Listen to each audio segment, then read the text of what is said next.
Hello students, आज हम करेंगे मॉडिफाइड डिस्ट्रीब्यूशन मेथड, जिसे मोदी मेथड भी कहा जाता है। आपको याद होगा लास्ट लेक्चर्स में हमने किया था कि सॉल्यूशंस दो टाइप के होते हैं, that is initial basic feasible solution, जिसमें हमने 3 मेथड्स कवर किए थे। North west corner method, second is least cost method and third is Vogel's approximation method. इसके बाद हमने बात की थी ऑप्टिमम टेस्ट की, जिसमें हमने 2 मेथड्स बात की थी, एक फर्स्ट स्टेपिंग स्टोन मेथड और सेकेंड जो है वो मॉडिफाइड डिस्ट्रीब्यूशन मेथड। तो उसमें से आज हम ऑप्टिमम टेस्ट का एक मेथड करेंगे, that is modified distribution method. तो आइए देखते हैं, ये हमें मुझे क्या एक प्रॉब्लम दी हुई है। इसके अंदर हमें ऑलरेडी देखो यहाँ पे एलोकेशन करके दी हुई है, तो इट मीन्स हमें क्या किया हुआ है, इनिशियल बेसिक फिजिबल सॉल्यूशन हमें निकाल के दिया हुआ है। इसके बाद हमने मॉडिफाइड डिस्ट्रीब्यूशन मेथड अप्लाई करना है। तो देखो कैसे करते हैं। इसका फर्स्ट स्टेप क्या है। स्टेप फर्स्ट हमने क्या करना है, calculate CIJ is equal to UI plus VJ for occupied cells. सबसे पहले हमने ऑक्यूपाइड सेल्स के लिए अपनी कॉस्ट निकालनी है, ट्रांसपोर्टेशन कॉस्ट निकालनी है। ये किस फॉर्मूला से निकलती है, CIJ is equal to UI plus VJ। तो सबसे पहले ये देख लीजिए ऑक्यूपाइड सेल्स होते कौन से हैं, जहाँ पे एलोकेशन की गई है। ये देखो ग्रीन में आपको दिख रहा है, ये सारे हमारे क्या हैं, ऑक्यूपाइड सेल्स हैं। और जो बाकी जहाँ पे एलोकेशन नहीं हुई, इन सेल्स को हम बोलते हैं नॉन ऑक्यूपाइड सेल्स। तो अब भाई हमने क्या करना है, हमने CIJ की वैल्यू निकालनी है इन सारे ऑक्यूपाइड सेल्स के ऊपर। तो हम क्या करेंगे, देखो सबसे पहले लिख लेंगे अपने जितने भी हमारे CIJs हैं। सबसे पहला है देखो हमारा C12, फिर इसी तरह ही C22, नेक्स्ट है हमारा C23, C31 और C32। ये हमारे सारे ऑक्यूपाइड सेल्स हैं। इनके देखो UI प्लस VJ, तो C1 CIJ क्या है हमारा, C12, और तो UI प्लस VJ क्या हुआ, U1 प्लस V2। इस तरह ही U2 plus V2, C23 is equal to U2 plus V3। हम पहला वाला जो है वो U के लिए कंसीडर कर रहे हैं और सेकेंड वाला हम V के लिए कंसीडर कर रहे हैं। इस तरह U3 प्लस V1, इसी तरह ही U3 प्लस V2। तो C32 U3 प्लस V2 हो गया हमारा। अब हमने क्या किया, इसके क्या करना है, इसके आगे इनकी वैल्यूज़ लिख देनी है। जैसे C12 है तो C12 की देखो कॉस्ट कितनी है, 8। C22 की कितनी है देखो, 24। C23 की 16, C31 8, C32 16। तो हमने क्या किया, इनकी सबकी वैल्यूज़ लिख दी। अब हमने बेसिक काम क्या करना है, हमने सारे ये जो एलिमेंट्स हैं, that is U1 U2 U3 V1 V2 V3, इन सब की हमने क्या करना है, वैल्यूज़ कैलकुलेट करनी है। तो एक बार हम लिख लेते हैं हमने किस किस की वैल्यू कैलकुलेट करनी है। U1 U2 U3 V1 V2 और V3, इन सब की हमने वैल्यूज़ फाइंड आउट करनी है। तो ये कैसे फाइंड आउट करनी है, इनमें से अगर हमें किसी एक की भी वैल्यू पता लग जाए तो हम बाकी सारे एलिमेंट्स की इजीली वैल्यू कैलकुलेट कर सकते हैं। अब एक की कैसे पता करेंगे, देखो हमने क्या करना है, किसी भी एक की एलिमेंट को हमने जीरो इक्विवेलेंट कर लेना है, जीरो सपोज कर लेना है। तो वो किसको सपोज करना है जीरो, क्वेश्चन ये आता है कि हम इनमें से U1 U2 U3 V1 V2 V3 इनमें से किसको जीरो माने।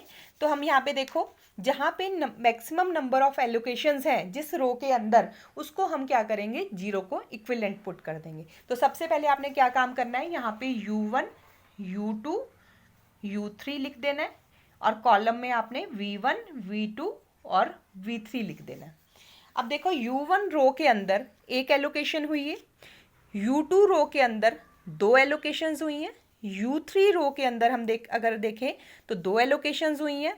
इसी तरह ही अगर कॉलम वाइज देखें, V1 के अंदर एक ही एलोकेशन हुई है, V2 के अंदर 3 एलोकेशंस हुई हैं और V3 के अंदर एक एलोकेशन है। तो सबसे ज़्यादा एलोकेशन देखो हमारी V2 में हुई हैं, 3 एलोकेशंस हुई है ना, तो V2 में सबसे ज़्यादा एलोकेशंस हुई हैं। तो हम क्या करेंगे, late V2 is equal to 0। तो हम V2 को क्या करेंगे बच्चे, सबसे पहले 0 पुट कर देंगे। तो V2 के आगे हमने क्या किया, 0 लिख दिया। अब V2 के 0 होते ही हम इजीली हम बाकी सबकी वैल्यूज़ फाइंड आउट कर सकते हैं। अब ये देखो फाइंड आउट कैसे कर सकते हैं, यहाँ जहाँ जहाँ V2 है, अब यहाँ पे देखो फर्स्ट इक्वेशन में V2 है, तो हमारा U1 क्या हो जाएगा, U1 की वैल्यू हमारी निकल जाएगी। V2 0 है तो U1 ऑब्वियसली हमारा क्या हुआ, 8 हुआ। तो U1 की वैल्यू हम यहाँ लिख देते हैं 8।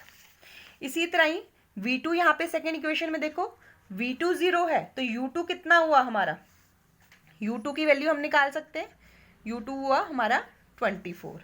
इसी तरह ही देखो बच्चे U3 V2 और कहाँ पे है, देखो लास्ट इक्वेशन में है U3 plus V2 is equal to 16। तो यहाँ से हम अपनी U3 की भी वैल्यू निकाल सकते हैं 16। अब हमारे पास U1 की वैल्यू आ गई 8, U2 की वैल्यू आ गई 24 और U3 की वैल्यू आ गई 16।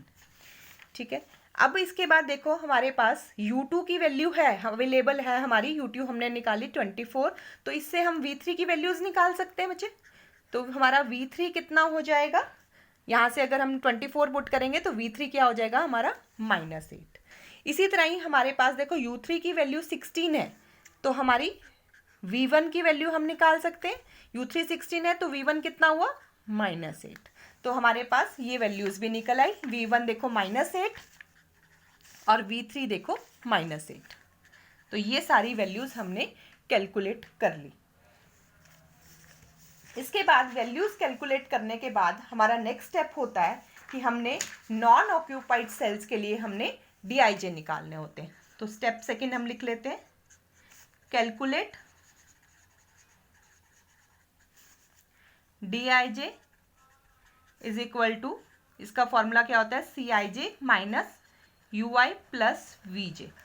ये किसके लिए निकालने हैं DIJ मतलब डिफरेंस किसके लिए निकालना है, फॉर नॉन ऑक्यूपाइड सेल्स। अभी आपको बताया नॉन ऑक्यूपाइड सेल्स कौन से होते हैं, जहाँ पे एलोकेशन नहीं की होती है। तो इसमें हम देख लेते हैं हमारे नॉन ऑक्यूपाइड सेल्स कौन कौन से हैं। देखो ये वाला सेल है दैट इज 1 यहाँ पे हमारे लिख लेते हैं हम D11, डिफरेंस निकालना है ना, तो 1 सेल है। इसके बाद D13, इसके लिए हमने नॉन ऑक्यूपाइड सेल के लिए निकालना है। इसके बाद देखो D21, इसी तरह ही D33।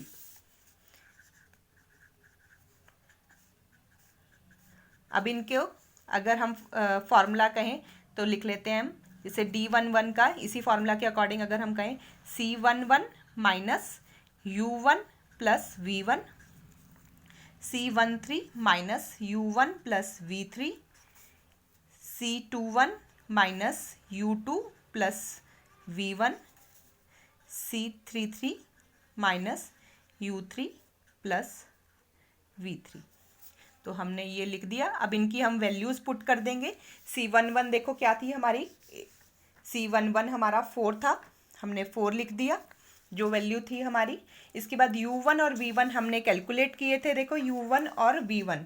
तो U1 की वैल्यू कितनी है 8 और V1 की कितनी है +-8, तो हम -8 ही लिख देते हैं यहाँ पे। ये हमारी D11 की हो गई। इसी तरह D13 की अगर हम वैल्यू कहें C13 कितना है हमारा 8 माइनस U1 की वैल्यू, U1 की देखो 8 है प्लस V3 हमारा -8 है, तो 8 -8। इस तरह D21 के लिए हमें C21 चाहिए। C21 देखो हमारा कितना है 16 माइनस U2 क्या है हमारा 24 प्लस V1 कितना है -8।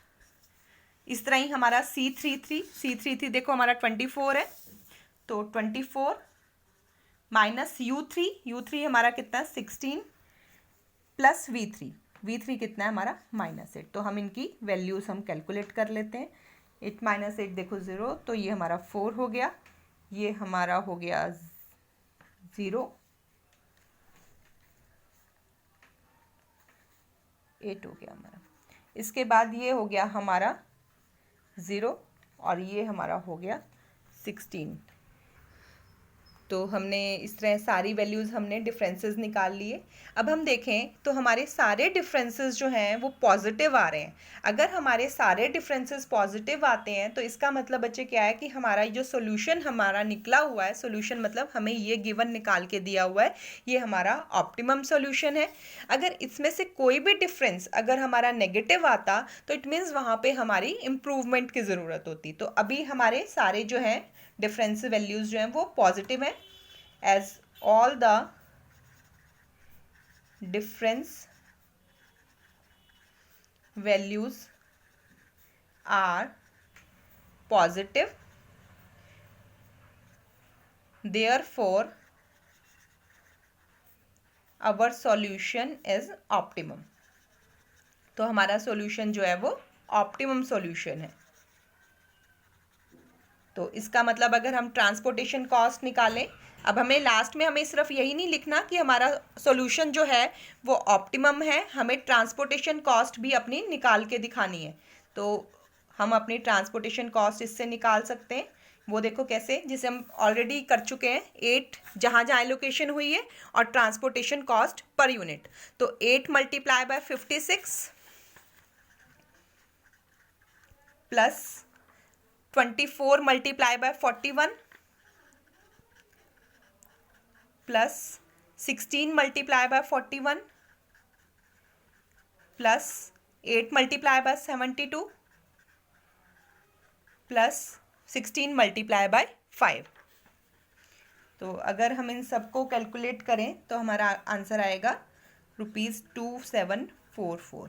तो ये हमारा बचे मिनिमम ट्रांसपोर्टेशन कॉस्ट है। तो इस मेथड से हमने क्या किया, अपने मोदी मेथड से हमने चेक किया कि हमारा सॉल्यूशन ऑप्टिमम है या नहीं है। तो अभी इस क्वेश्चन के अकॉर्डिंग हमारा सॉल्यूशन ऑप्टिमम था, जिसमें हमने अपनी ऑप्टिमम आते ही, जैसे ही ऑप्टिमम आ जाएगा तो हमने अपनी ट्रांसपोर्टेशन कॉस्ट निकाल के दिखा देनी है।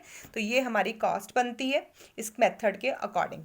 तो आज हमने बच्चे क्या किया, मोदी मेथड किया ट्रांसपोर्टेशन प्रॉब्लम का। तो ये एक इम्पॉर्टेंट मेथड है एग्ज़ाम पॉइंट ऑफ व्यू से, ये मोस्टली क्वेश्चंस जो है एग्ज़ाम्स में आ ही जाता है। अच्छा, एक चीज़ और याद रखना, अगर ये चीज़ हमें ना दी हो तो हमें सबसे पहले इनिशियल बेसिक फिजिबल सॉल्यूशन निकालना पड़ेगा, उसके बाद हमें ऑप्टिमम सॉल्यूशन निकालना पड़ेगा। इनिशियल बेसिक फिजिबल सॉल्यूशन निकालने के लिए बच्चे एक चीज़ याद रखना हमेशा कि जैसे हमने कहा था कि 3 मेथड्स होते हैं, तो 3 मेथड में से अगर हमें क्वेश्चन के अंदर गिवन है कि इस पर्टिकुलर मेथड से हमने क्वेश्चन जो है वो सॉल्व करना है, तो बच्चे हमारे पास कोई और मतलब ऑप्शन नहीं है, फिर हमें जो मेथड दिया है वही अप्लाई करना पड़ेगा।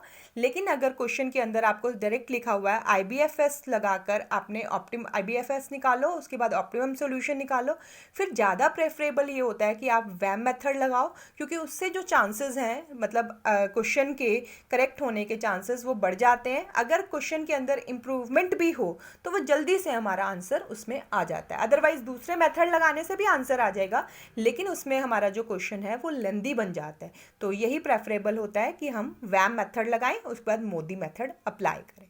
तो थैंक यू आज के लिए।